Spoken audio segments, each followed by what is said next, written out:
Good evening all the aspirants. सारे के सारे यूपीएससी एस्पिरेंट्स ना जब रिजल्ट आता है तो वेट करते हैं कि भाई टॉपर्स कौन कौन बना है, कैसे बना है, कहाँ से बना है, उनकी जर्नी क्या है, उनको यूपीएससी में प्रॉब्लम क्या आई, फिर उन्होंने अपने आप को मोटिवेट कैसे किया। तो आज आपके सामने इस साल के UPSC topper, all India rank 309, IIT Delhi के पास आउट अनुभव है, और मैं 10-15 मिनट में इनसे काफी इनफॉर्मल टॉक करने वाला हूँ। उस इनफॉर्मल टॉक में मैं जानना चाहूंगा कि इनकी जर्नी कैसे रही है, और ताकि उस जर्नी को सुन के आप सब लोगों को फायदा मिले। तो वेलकम अनुभव। Thank you very much sir for inviting me. आज 10 से 15 मिनट में हम इन स्टूडेंट्स के लिए कुछ ऐसी चीजें डिस्कस करेंगे जिससे कि बच्चों को रियली कुछ हेल्प मिले। तो सबसे पहले तो प्लीज थोड़ा बताओ कि तुम्हारा एजुकेशनल बैकग्राउंड और फैमिली बैकग्राउंड क्या है। सर मैं जहानाबाद डिस्ट्रिक्ट का रहने वाला हूँ, बिहार के जहानाबाद डिस्ट्रिक्ट का। मेरी स्कूलिंग 10th तक वहीं पे हुई है, और मेरे फादर गवर्नमेंट स्कूल में हेडमास्टर हैं। और उसके बाद मैंने आईआईटी दिल्ली से सिविल इंजीनियरिंग में बीटेक किया, और उसके बाद मैंने यूपीएससी एग्जाम देने का सोचा। तो मेरे पास ऑप्शनल के लिए मैंने सोचा कि सिविल इंजीनियरिंग रख लूँ ताकि बाकी एग्जाम्स भी मैं दे सकूँ एज ए प्लान भी। अच्छा, एक बात बताओ कि जनरली आईआईटी दिल्ली वालों के पास तो जॉब के बहुत सारे ऑप्शन होते हैं। Yes sir. तो फिर why you thought about UPSC? Yes sir. Sir इसके पीछे काफी सारे रीजंस होते हैं। मेजर रीजन जो होता है कि यूपीएससी में अगर आप कोई भी पोस्ट पे जाते हो, आईएएस, आईपीएस, आईआरएस, तो आप डायरेक्टली इम्पैक्ट ला सकते हो, मतलब लोगों के बीच ला सकते हो। तो इंस्टेंट सेटिस्फैक्शन मिलता है, आप अपने जॉब से, आप जो भी काम कर रहे हो उसका मतलब रिजल्ट देख सकते हो डायरेक्टली फील्ड पे। लेकिन जब when you started your preparation for civil services, किसी ने डराया नहीं कि exam mother of all exam है, एग्जाम टफ एग्जाम है, और आईआईटी से करके आराम से अच्छी नौकरी मिल जाती है? तो वो जो इनिशियल डर था वो था या नहीं था? नहीं सर, वो डर ऑब्वियसली थोड़ा था, तो मोटिवेशन ज्यादा था। और उस डर को टैकल करने के लिए भी मैंने पहले से इस चीज को लेकर मैंने सोचा हुआ था। इसी वजह से मैंने प्लान बी के बारे में भी पहले से सोच रखा था एग्जाम स्टार्ट करने से पहले। तो इससे मेरा डर काफी कम हुआ था। ओके, और ऐसा क्या है कि ज्यादातर लोग मैं देख रहा हूँ रैंक 1 भी आईआईटी से है, you are also from IIT, rank 14 is also from IIT, as you said you are one of another batchmate, rank 23 is also from IIT. ऐसा आईआईटी में खास क्या है? आईआईटी में पढ़ते हैं आप लोग मैथ्स, फिजिक्स, इस एग्जाम में आता है पॉलिटी, ज्योग्राफी। तो ऐसा आईआईटीएंस में खास क्या है कि इस एग्जाम को निकालता है? सर ऐसे तो हर बैकग्राउंड के बच्चे निकालते हैं, आर्ट्स वाले पिछले 2 साल से आर्ट्स वाले टॉप कर रहे हैं, पर आईआईटीएंस होते हैं ज्यादा लिस्ट में। इसके पीछे वन ऑफ द रीजन से हो सकता है कि पहले से ही कंपटीशन फेस करने की उनको आदत होती है। 11th 12th में जब इमैच्योर स्टेज पे ही वो काफी बड़ा कंपटीशन फेस करके आते हैं, तो एक सेंस ऑफ कॉन्फिडेंस होता है उनके प्रिपरेशन में, और एक डिसिप्लिन काफी पहले से उस चीज को उन्होंने लर्न किया होता है। तो मुझे लगता है ये चीज उनको हेल्प करती है। ओके, तो जब अचानक से आईआईटी करने के बाद यूपीएससी में पहली बार कदम रखा, तो ये जो नए नए सब्जेक्ट्स पढ़ने शुरू किए, पॉलिटी, ज्योग्राफी, हिस्ट्री, तो कोई इनिशियल इनर्शिया था? नहीं सर, जब उल्टा था, क्योंकि ये चीजें मेरे लिए नई थी तो पढ़ने में बहुत ज्यादा इंटरेस्ट आता था। वंडरफुल। ये जो एटीट्यूड है मुझे लगता है ये वैसे भी एग्जाम निकालने में काफी हेल्पफुल होता है। हाँ। क्योंकि अगर हम नई चीज से डरेंगे तो यूपीएससी में तो वैसे भी नई चीज कभी भी आ सकती है। यस। तो ऐसा कुछ यूपीएससी की जर्नी के बारे में बताओ कि यूपीएससी की तैयारी एग्जैक्टली शुरू कब की थी, और शुरू करने से लेके सिलेक्शन तक का जो सफर था, टोटल कितने साल थे और क्या क्या हुआ? सर मैंने 2021 मार्च अप्रैल के अराउंड प्रिपरेशन स्टार्ट किया था। तो मैंने इनिशियल जो 4-5 मंथ्स थे उसमें बेसिक सब्जेक्ट्स को कवर करा। उसके लिए मैंने बुक्स की हेल्प ली, लक्ष्मीकांत, स्पेक्ट्रम, यूट्यूब पे फ्री वीडियोस होते हैं। जैसे कोई ज्योग्राफी में कोई टेक्निकल टर्म आपको समझ में नहीं आ रहा है, जैसे एल नीनो, ला नीना, तो वो आप उस पे गूगल करके उसको आप ढंग से समझ सकते हो। तो इन चीजों के हेल्प से मैंने इनिशियल वाला पार्ट कवर करा, जिससे एक फाउंडेशन बिल्ड हो गया कि हाँ आरबीआई का क्या काम है या मॉनेटरी पॉलिसी क्या होता है। तो एक बेसिक फ्रेमवर्क मेरा प्रिपेयर्ड हो गया। इसके बाद मैंने पीवाईक्यू को पकड़ा और सिलेबस को पकड़ा, और इसके बाद मैंने टॉपिक वाइज नोट्स बनाने शुरू कर दिए। तो मेरा जर्नी का मेन पार्ट होता था कि मैं 5 से 6 दिन उस टॉपिक पे नोट्स बनाऊंगा, जैसे इंटरनल सिक्योरिटी पे, और ये नोट्स मैं ऑनलाइन गूगल करके बनाता था। जैसे कोई टॉपिक हो गया उसको गूगल कर लिया, उस पर नोट्स ऑनलाइन ही बना लेता था, और फिर मैं संडे को उन टॉपिक्स से मेंस के आंसर लिखने का कोशिश करता था। और स्लोली 3-4 महीने करते करते मेरे नोट्स बन गए, और उसके बाद मेरा आंसर राइटिंग स्किल भी काफी डेवलप हो गया। मुझे एग्जाम का डिमांड समझ में आने लग गया कि मेंस में वो क्या पैटर्न होता है क्वेश्चंस पूछने का, कीवर्ड्स को वो कैसे यूज करते हैं। लेकिन जब कोई भी एस्पिरेंट तैयारी करता है इस एग्जाम की, ऐसा भाई किसी भी एस्पिरेंट को इस एग्जाम की तैयारी में 2 साल तो लगते हैं। हाँ, क्योंकि 1 साल तो एग्जाम की साइकिल ही साइकिल चलती है। तो 1 साल 2 साल की लंबी तैयारी में ऐसा हो ही नहीं सकता कि स्टूडेंट के दिमाग में कभी डर ना आए। हाँ, तो डर आता था? हाँ सर, मुझे डर काफी ज्यादा आया था जब मेरा फर्स्ट अटेम्प्ट में मेंस क्लियर नहीं हुआ था। क्योंकि मेरे हिसाब से मेरा अटेम्प्ट इतना अच्छा तो गया था कि इंटरव्यू कॉल आ पाए, और जब वो भी नहीं हुआ तो काफी डर बैठ गया, लगा सब कुछ अनप्रेडिक्टेबल अनकंट्रोलेबल है। तो डर बैठा था जिससे 2-3 महीने में बिल्कुल पढ़ नहीं पाया था।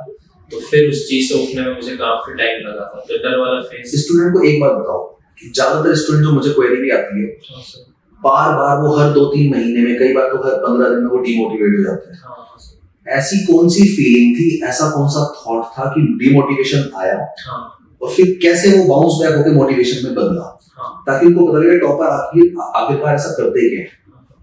सर, इसके पीछे मेरा मेजर रीजन था डिमोटिवेशन से मोटिवेशन की तरफ आने का, कि मुझे मेरा डिमोटिवेशन आता था कॉन्फिडेंस लूज करने की वजह से, कि लगता है मैं नहीं कर पाऊंगा, लगता है मैं नहीं हूँ कैपेबल।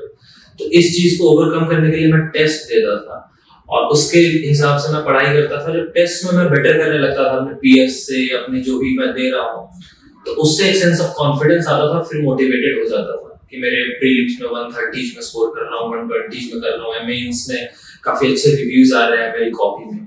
तो इस चीज से मैं उस डिमोटिवेशन वाले फेज से निकल पाता था। अच्छा, इस एग्जाम की 3 स्टेजेस हैं, प्रीलिम्स, मेंस और इंटरव्यू।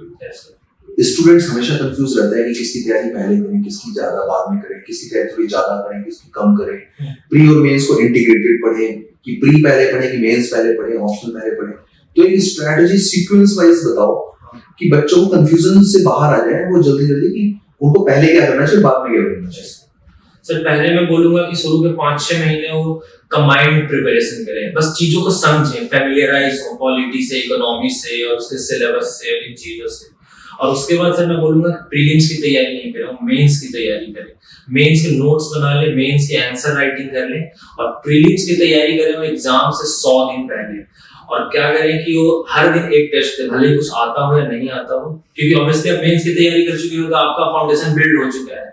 तो आप प्रीलिम्स का टेस्ट दे सकते हो, भले ही आपका स्कोर आप कम करोगे, और स्लोली 100 दिन में आप अपना राइज। अच्छा, तुम्हें नहीं लगता you are from IIT, yes sir, for you CSAT is easy, for you हो सकता है अभी तुमने थोड़ी देर पहले बोला कि तुम आईआईटी वाले लोग एक उस कच्ची उम्र में भी एग्जाम को हैंडल करना और ऑब्जेक्टिव टाइप के पेपर को हैंडल करना सीख जाते हैं।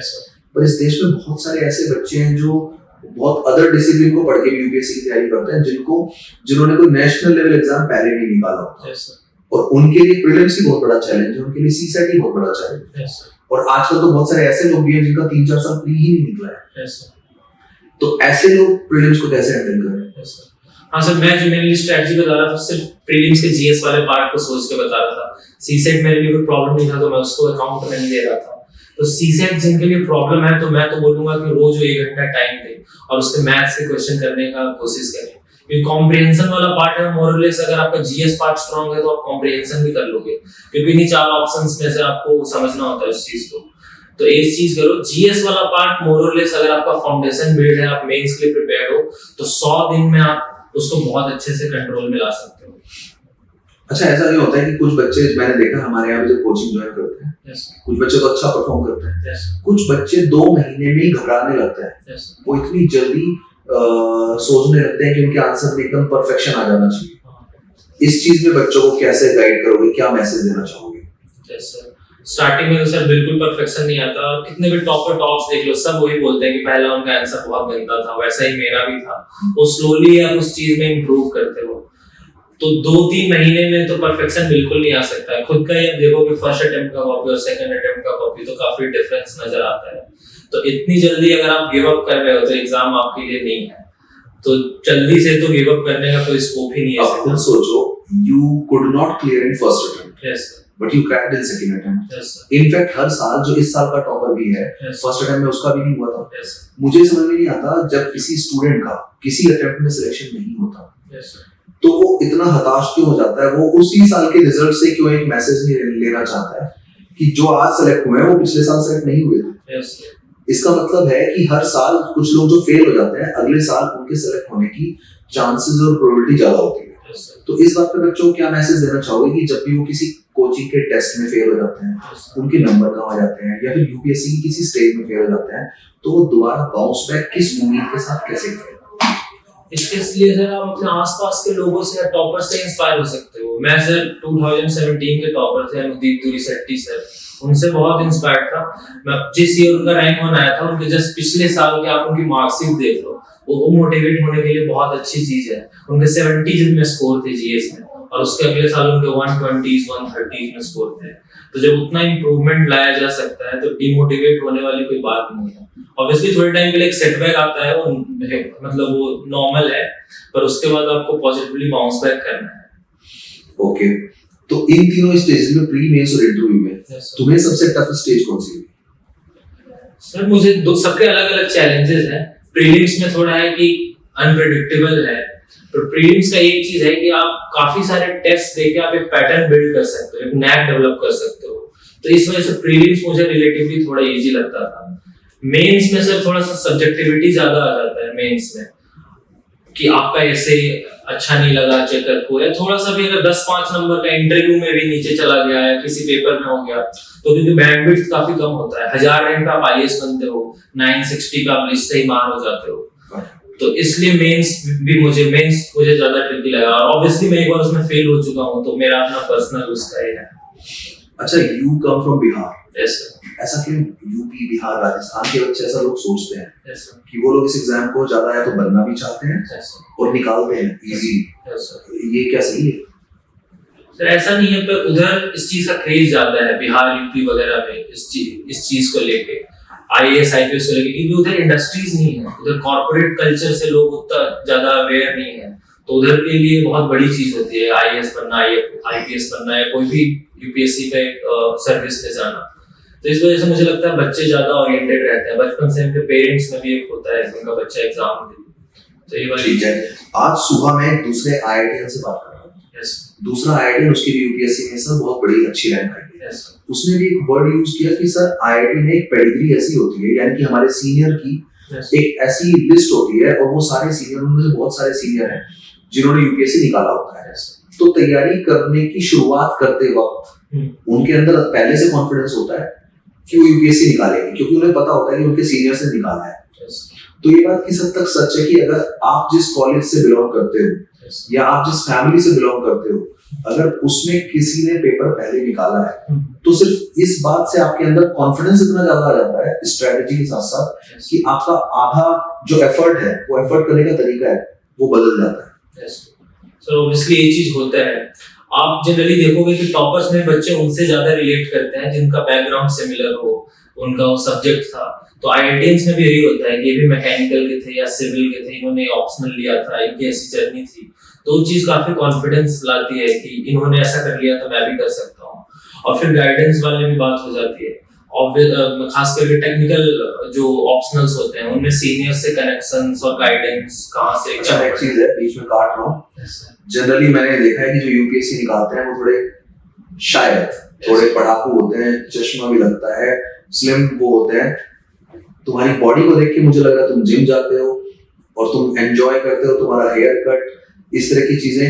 और तुम मुझे बात इनफॉर्मली बता भी रहे थे कि इंटरव्यू में भी इस बात पे क्वेश्चन पूछा है, तो तुमने जिम, बॉडी, ये सब सिलेक्शन के बाद, सिलेक्शन का रिजल्ट अभी आया है, तो how did you manage these 2-3 things simultaneously? Sir physical exercise मैंने कभी नहीं छोड़ा था। मैं प्रीलिम्स के एक दिन पहले भी एक्सरसाइज करने जाता था, मुझे काफी इंपॉर्टेंट चीज लगता था, क्योंकि 1-1.5 घंटे में आप ऐसे 24 घंटा तो पढ़ नहीं रहे हो, 9-10 घंटे से ज्यादा प्रोडक्टिव आवर्स कोई नहीं निकाल सकता है। तो 1-1.5 घंटा एक्सरसाइज करने से काफी ज्यादा रिजुविनेट हो जाता था मैं, तो मैं इस चीज को कभी नहीं छोड़ता था, मेरे लिए बहुत इंपॉर्टेंट चीज था। क्योंकि फर्स्ट अटेम्प्ट में मुझे याद है मेंस के बीच में मुझे डेंगू हो गया था, तो उस टाइम मैंने सोचा था कि फिजिकल हेल्थ और फिटनेस सबसे ज्यादा फर्स्ट प्रायोरिटी होना चाहिए। तो सर मेरा काफी ज्यादा इंक्लिनेशन था, मैं जिम में या किसी पार्क में कुछ पुलअप्स, पुशअप्स, एक्सरसाइज वगैरह, तो ये चीज मैं हमेशा कंटिन्यू करते रहता था। एक चीज और है, बच्चे काफी पूछते हैं, इतना सारा लंबा सिलेबस है, ह्यूज सिलेबस है, याद नहीं होता, बच्चे भूल जाते हैं, इस पे क्या बोलोगे? भूलते हो या नहीं भूलते हो? टॉपर भी भूलते हैं या नहीं भूलते हैं? टॉपर किसी दूसरे प्लेनेट से आते हैं या एटलीस्ट वो दूसरी स्ट्रैटेजी यूज करते हैं? हाँ सर भूलने वाली जो चीज है ना, आप उस चीज को जैसे सिलेबस भूलने वाली बात होगी, तो सिलेबस को ऐसे याद नहीं करते हैं कि इसमें ये टॉपिक है। आप उस चीज से इतनी बार गुजर चुके हो ना कि वो भूलने और ना भूलने वाला क्वेश्चन मार्क ही नहीं होता। आपको इकोनॉमी याद करोगे तो आपको सिलेबस याद आने लगेगा, क्योंकि आपको नोट्स याद आने लगेंगे कि मैंने बैंकिंग पे नोट्स बनाया था, बैंकिंग के बाद इन्फ्लेशन का नोट्स बनाया था, फिर इंफ्रास्ट्रक्चर में रेलवेज था, एयरपोर्ट्स था, लॉजिस्टिक्स था।